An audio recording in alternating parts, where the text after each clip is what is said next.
You've never had a celebrity crush like this before. That is such bad luck, Sophia!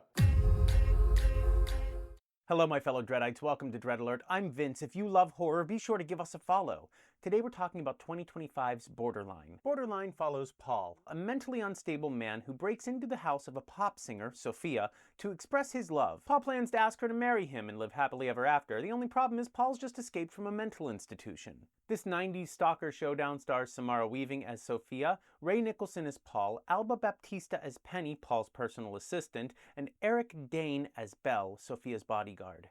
Belle is the kind of man and father I can only hope to be, and Penny is delightfully unhinged, with one of the best singing performances in a film I have seen in a very long time. This film is as pithy and whimsical as it is violent and unhinged. Jimmy Warden's crisp and tight direction elevates what is a fairly straightforward script, and the Mondo Boys score brings it all home. I also want to shout out the music supervision, which chose songs from the era which perfectly tie into the themes. Looking at you, Love Fool by the Cardigans. And speaking of themes, this movie plays with loneliness and parasocial relationships, and the importance of relationships that really matter, like family and friends. While this movie has some brutal violence and some really great action sequences, it is a romantic comedy at its heart. Know that going in, but there's enough to fuel any horror fan's need for hilarious gore. I recommend you check out Borderline. I laughed out loud more than a few times, and the performances and direction are worth the price of admission. With its striking visual style and hilarious violence, you won't be sorry you checked this one out.